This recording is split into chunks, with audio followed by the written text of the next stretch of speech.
Ada dua pantangan yang tidak boleh dilanggar di dusun pinggir hutan itu. Kata orang, makhluk halus yang menunggu dusun, Mbau Rekso, akan marah bila ada yang berani menerjang larangan. Kemarahan tidak hanya ditimpakan pada pelanggannya, tapi pada seluruh warga desa. Tidak seorang pun, kecuali yang berani nyerempet-nyerempet bahaya melanggarnya. Itu pun dengan resiko dikucilkan oleh penduduk. Pantangan pertama adalah orang tak boleh kawin dengan orang dari dusun di dekatnya. Dusun yang terletak di sebelah utara Pematang, meskipun secara administratif desa itu masuk dalam kelurahan yang sama. Kedua, orang tidak boleh mendirikan surau di dusun itu. Pantangan pertama bisa dimengerti karena ada perbedaan pekerjaan. Di sebelah selatan adalah petani, sedang di sebelah utara adalah pedagang. Engkau tak akan berbahagia kawin dengan orang pelit, apa-apa dihitung, kata orang tua. Pantangan yang kedua ada hubungannya dengan yang pertama. Dulu perbedaan pekerjaan itu telah menyebabkan perang antar desa.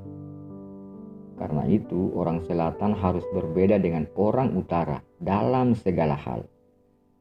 Memakai bahasa sekarang, orang akan bilang harus punya jati diri. Kebetulan dusun di utara itu adalah dusun santri, dan mau tidak mau orang selatan harus jadi abangan. Demikianlah, untuk menyambut kelahiran bayi, orang-orang utara akan sholawatan dan orang selatan kelenengan. Perbedaan itu dulu konon jadi serius ketika Pak Jokaryo, orang Arab akan menyebutnya Zakaria, dari dusun itu tiba-tiba jadi santri. Dia ingin mendirikan surau di pekarangannya. Tentu saja itu membuat marah besar dan yang dusun. Kabarnya, umpamanya suatu hari sebuah tiang selesai dibangun, pagi harinya tiang itu sudah pindah ke tengah hutan. Kalau suatu hari dinding-dinding telah dibuat, pagi hari dinding akan terlihat di tepi sungai. Seseorang yang kesurupan dan yang dusun mengatakan bahwa surau boleh dibangun, tetapi di luar desa. Di tengah hutan yang wingit, tidak boleh ada mihrab, bangunan yang menonjol tempat imam itu, jadi seperti rumah biasa. Orang harus percaya bahwa yang nyurupi adalah danyang desa. Bagaimana tidak? Yang kerasukan itu adalah petani-petani yang tidak pernah makan sekolahan, tidak tahu pak bengkongnya keraton, tapi bahasa Jawa kawinnya bagus, lengkap dengan sira, engkau, dan ingsun, aku. Jokaryo pun mengalah dan membangun surau tidak di desa, tapi di tengah hutan. Sehabis maghrib mereka bertemu, bersama-sama berzikir sampai malam, semacam gerakan tarekat. Rupanya tidak ada penerus Jokaryo. Ketika dia meninggal, surau itu dikosongkan. Kalau orang berkendaraan atau jalan melewati hutan itu, orang akan melihat rumah dari kayu dan bambu itu. Tetapi tentu saja rumah itu sudah berubah fungsi. Anak laki-laki Jokaryo ikut transmigrasi ke Kalimantan dan anak-anak perempuannya kawin, pindah desa. Di dusun itu tanah dan rumah yang ditinggalkan jadi milik dusun, dan siapa saja dapat memanfaatkan. Kira-kira selama 15 tahun, rumah itu hanya dimanfaatkan untuk berteduh petani, mencari kayu, dan pejalan yang kelelahan. Ada gentong tempat air disiur untuk mengambil air. Malam hari orang yang lewat akan takut, sebab kata orang dusun, rumah yang tak berpenghuni akan ditempati sebangsa lelembut. Apalagi hutan itu dikenal keramat. Rumah itu begitu terlantar, genting-gentingnya pecah, maka datanglah Bukasno sebagai penyelamat. Dia mengganti genting-genting yang pecah, kayu-kayu yang lapuk, dan dinding-dinding yang menganga. Beberapa dicatnya. Pendek kata, orang yang lewat dan tidak tahu riwayat akan mengira itu rumah baru. Kata orang, Bu Kasno berbuat itu karena perewangannya mengatakan bahwa syaratnya menjadi kaya ialah memperbaiki rumah itu. Rumah itu dibuat ramai kembali oleh Bu Kasno. Mula-mula orang-orang dusun berterima kasih pada Bu Kasno. Tetapi tidak semua orang bergembira dengan kebaikan hati Bu Kasno. Rumah itu jadi aib dusun,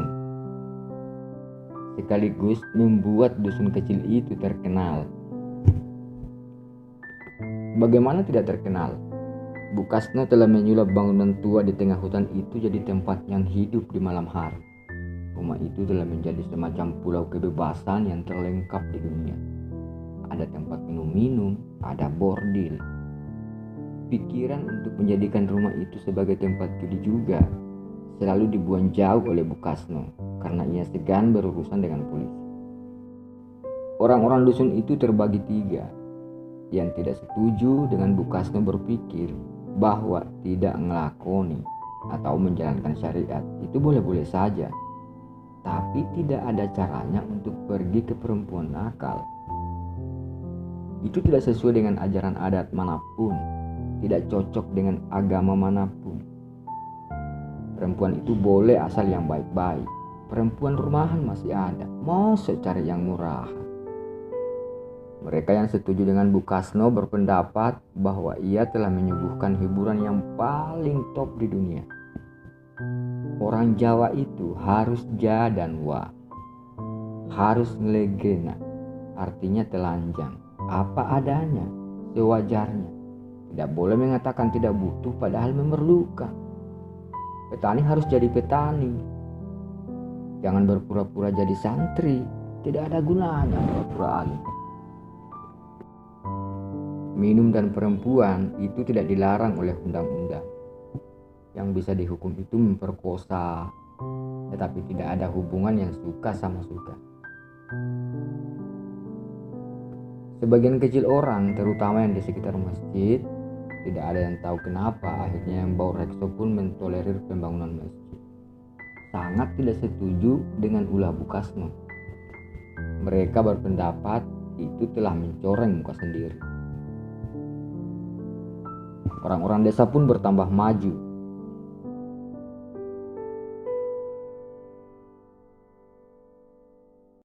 Mereka juga tahu tentang cara-cara modern untuk menikmati servis yang disediakan Bu Kasno itu. Begini, mula-mula minum, lalu ngamar. Minum menjadikan badan panas dan orang yang paling pemalu pun akan jadi pemberani. Hilang sekat-sekat. Jangan terbalik. Tahu kalau terang bulan, minum sekadarnya, lalu ajak salah seorang penghuni untuk jalan-jalan di hutan. Dan di sanalah rumah yang paling alami. Mungkin sama seperti nenek moyang sebelum peradaban sopan santun menjerat orang-orang. Hutan yang dulu keramat dan banyak hantunya telah ditinggalkan oleh para makhluk halus karena mulai banyak orang lalu lalang di situ. Lagi pula Bu Kasno telah membuat perjanjian bahwa mereka yang tidak kelihatan tak akan mengganggu anak-anaknya. Pada malam hari rumah itu akan dihiasi lampu-lampu gantung, sekalipun dari luar tampak sunyi. Di dalam meriah, banyak orang. Yang paling gelisah dengan servis Bu Kasno ialah orang-orang sekitar masjid. Masih banyak yang tahu persis bahwa rumah yang ditempati mereka tidak sampai hati untuk menyebut rumah bordil apalagi pelacuran, sebab itu akan menyakitkan hati mereka sendiri. Adalah bekas milik Jokaryo yang dulu untuk suram. Tetapi tidak ada cara menyalurkan kegelisahan. Menggugat ke desa hanya mengingatkan orang akan luka-luka lama. Kekhawatiran mereka akan kegagalan memang beralasan, sebab banyak aparat yang telah menjadi pelanggan Bu Kasno. Kalau berhasil akan beruntung, kalau gagal akan buntung selamanya. Di antara orang yang paling gelisah ialah Ustaz Yulianto Ismail. Dia telah datang jauh-jauh dari sebuah pesantren, tinggal di situ untuk mengajar, nyaris tanpa gaji dan menghadapi tantangan yang begitu berat. Dia merasa bertanggung jawab dan susahnya ia tidak bisa berbuat apa-apa. Demikianlah usaha itu berjalan bertahun-tahun tanpa gangguan. Bu Kasno pun menjadi kaya.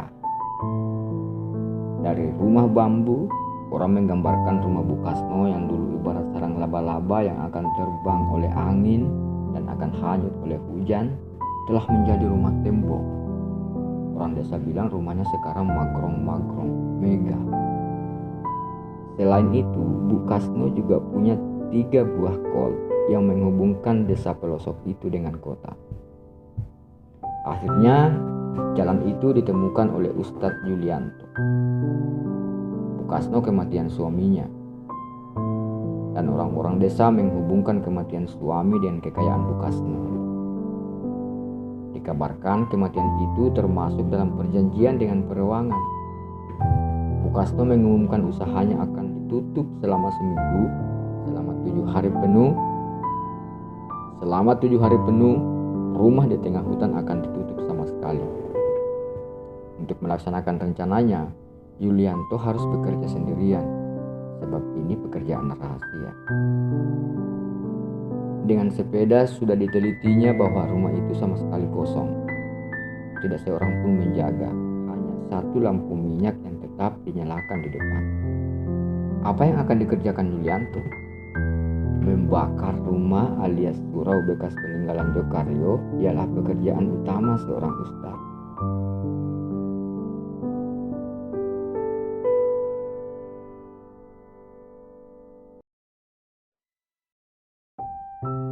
Apa yang akan dikerjakan Yulianto?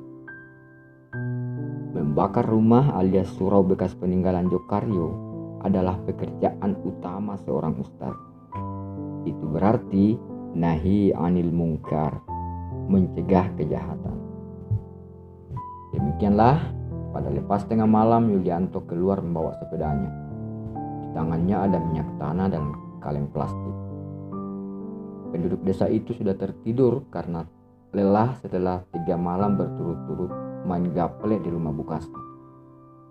Jadi tidak seorang pun akan menjadi saksi perbuatan ustadz itu. Ia keluar dari desa ketika terdengar seekor ayam jantan berkokok. Kata orang desa, ada jago berkokok tengah malam begitu berarti ada janda mengandung. Yulianto melihat jam tangan dengan korek api. Begitu ia memasuki kawasan hutan, pukul 2. Hutan itu sunyi, gelap, pohon-pohon jati berdiri kaku.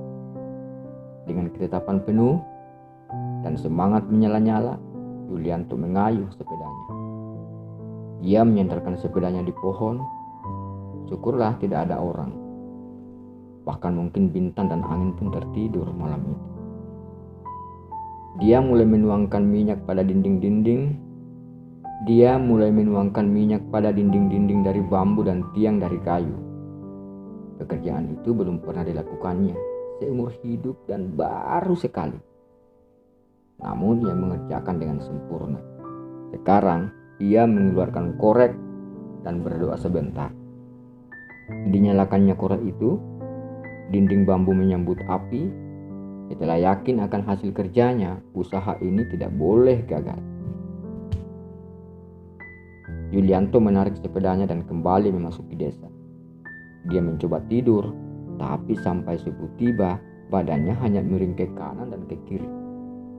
Ketika subuh tiba, dia mengambil wudhu. Orang lain telah mendahulunya azan. Setelah sembahyang, seseorang berkata, "Ustaz, rumah di tengah hutan itu terbakar." "Alhamdulillah," kata orang banyak. Jamaah masjid itu pergi keluar desa untuk melihat apa yang telah terjadi. Banyak orang mengerumuni rumah itu. Api telah padam. Orang mulai bergerak maju melihat apa yang tertinggal. Tiba-tiba seorang berteriak, "Ada orang di sini!" Orang pun mulai mengeluarkan mayat dari reruntuhan. 2 orang. Orang menemukan 2 mayat. Satu laki-laki, Satu perempuan.